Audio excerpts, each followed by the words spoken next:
even with our neighbor, we are prepared to talk to them because war is no more an option. वज़ीर-ए-आज़म शहबाज शरीफ ने भारत को फिर मुज़ाकरात की पेशकश कर दी और कहा कि वो चाहते हैं कि इंडिया और पाकिस्तान के ताल्लुकात में बेहतरी आए।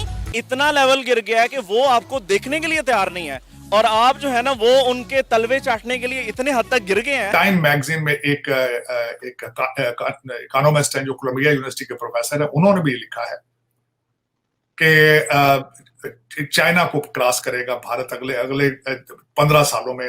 भारत बड़ी तेजी से आगे है। पाकिस्तानियों, आपको बहुत बहुत मुबारक हो।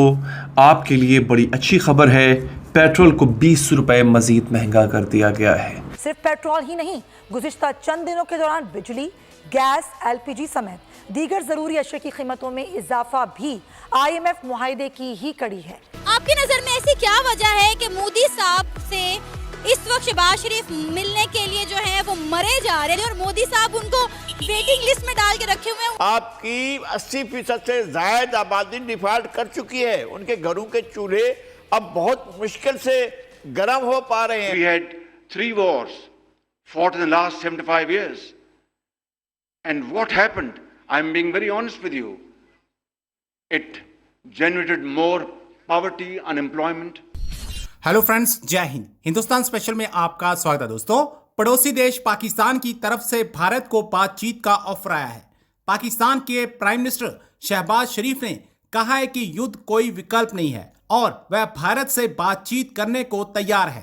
प्राइम मिनिस्टर शहबाज शरीफ ने कहा कि अगर पड़ोसी गंभीर है तो वह बातचीत को तैयार है। शरीफ ने कहा कि बीते 75 सालों में हमने 3 युद्ध लड़े हैं। इसने सिर्फ गरीबी, बेरोजगारी और संसाधनों की कमी को जन्म दिया है। युद्ध अब विकल्प नहीं है। शहबाज शरीफ यहाँ 1965, 1971, 1999 का जिक्र कर रहे थे। तीनों में ही पाकिस्तान को मुंह की खानी पड़ी थी।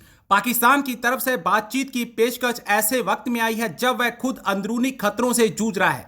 बीते हफ्ते ही खैबर पख्तूनख्वा प्रांत में रैली के दौरान सुसाइड हमला हुआ जिसमें 54 लोगों की जान चली गई। इतना ही नहीं, पाकिस्तान में महंगाई भी चरम पर है।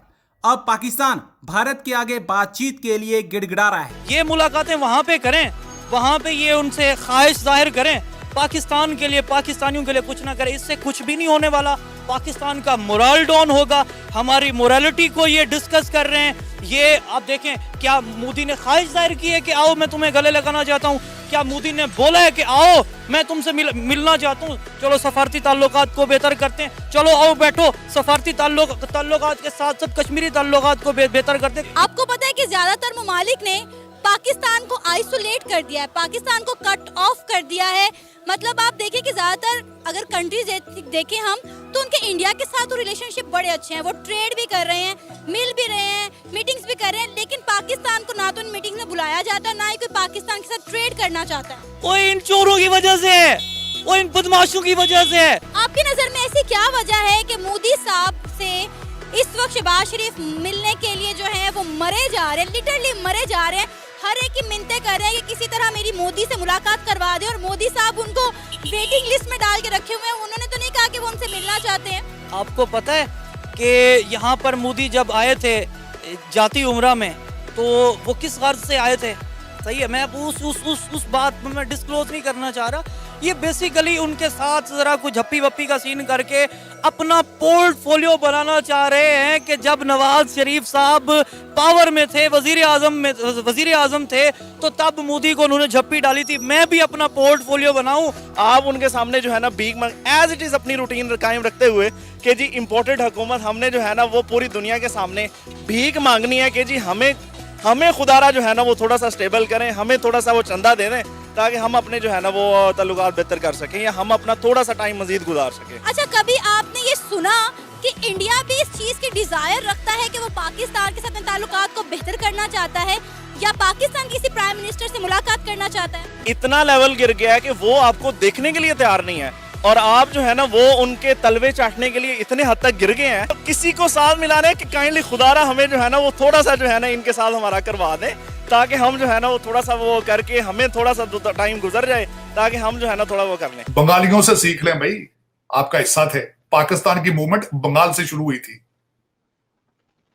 पाकिस्तान की पाकिस्तान से बहुत आगे है। जी, बंगाल से शुरू हुई थी और इस वक्त चाइना से कई जो बिजनेस है वो बंद होके, चाइना से जो वेस्टर्न कंट्रीज हैं अपने बिजनेस निकाल के इस वक्त वियतनाम लेके जा रहे हैं और उसके बाद बांग्लादेश, मलेशिया लेके जा रहे हैं और भारत लेके जा रहे हैं। आपको बाईपास कर रहे हैं क्योंकि आप धमाके कर रहे हैं, आप करप्शन में इन्वॉल्व हैं, आप दहशतगर्दी में इन्वॉल्व हैं। आप उनकी मिसालें दे ले। अब तो अफगानिस्तान भी आगे से निकलता जा रहा है आपसे। आप भारत की बात नहीं सुनना चाहते तो आप ना सुने, लेकिन ये कि इसी परसों की बात है कि टाइम मैगजीन में एक इकोनॉमिस्ट हैं जो कोलंबिया यूनिवर्सिटी के प्रोफेसर हैं, उन्होंने भी लिखा है कि चाइना को क्रॉस करेगा भारत अगले 15 सालों में। भारत बड़ी तेजी से आगे है। उसमें सबसे बड़ी रीजन उनकी ये है कि उनके नौजवान, उनके जो यंग उनका एक तबका है और उनका तालीम याफ्ता होना। जी बिल्कुल, ये उनकी सबसे बड़ी स्ट्रेंथ है। यंग तबका हमारा भी है लेकिन नशों पे लगा पड़ा है, ना उम्मीद है, ट्रक की बत्ती के पीछे लगा दिया है, जिहाद के पीछे लगा दिया गया है, और जो बचता है वो जाके, जो उनमें से जो 4 बचते हैं वो जाके ग्रीस और टर्की के पास जाके किश्तियों में डूब जाते हैं। मायूसी के साए आपके ऊपर गहरे से गहरे होते जा रहे हैं। लोग इंटेलेक्ट जो पढ़ता है, कोई थोड़ी सी तालीम लेता है, वो भाग जाता है फॉरेन, ऑस्ट्रेलिया, कनाडा, कहीं बाहर निकल जाता है। और इसके ऊपर अभी तक शाजिया, सबसे बड़ी बात यह कि अभी तक किसी ने इसको टच नहीं किया कि यूथ को या पाकिस्तान के मुस्तकबिल के लिए हमारा क्या रोड मैप होना चाहिए। हमारे मिलिट्री चीफ साहब ने तो ग्रीन एग्रीकल्चर, मैं उसको भी अप्रिशिएट करूंगा जो कर रहे हैं। लोग तो ऐसे तनकीद कर रहे हैं, तनकीद बढ़ाए तनकीद, लेकिन उसमें भी पाकिस्तान का भला है, मैं समझता हूं। बॉटम लाइन सोचनी चाहिए, अगर प्राइवेट सेक्टर डिलीवर नहीं कर रहा तो क्या मजायका है जो आर्मी उसके लिए एफर्ट कर रही है, मैं तो उसको भी अप्रिशिएट करता हूं। लेकिन दूसरी कौम क्या कर रही है? अगर आर्मी चलो एग्रीकल्चर में आ गई है, ठीक आना चाहिए उसको, तो दूसरी कौम क्या कर रही है, क्या प्रोड्यूस कर रही है, दूसरे लीडर क्या कर रहे हैं?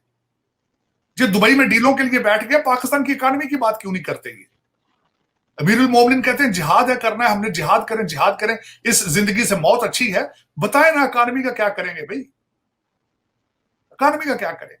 जियो इकोनॉमिक्स का दौर है इस वक्त पूरी दुनिया के अंदर। क्या करेंगे? पाकिस्तान को कहां ले जाके ट्वीट की इकोनॉमी चलाएंगे आप तो सर, आपकी तो सारी पार्टी ट्विटर की पार्टी है, टिकटॉक की पार्टी। आप भी आ गए टिकटॉक पे, टिकटॉक से खाना मिलता है, टिकटॉक से मैन्युफैक्चरिंग होती है, ट्विटर के साथ एक्सपोर्ट बढ़ा लेंगे आप।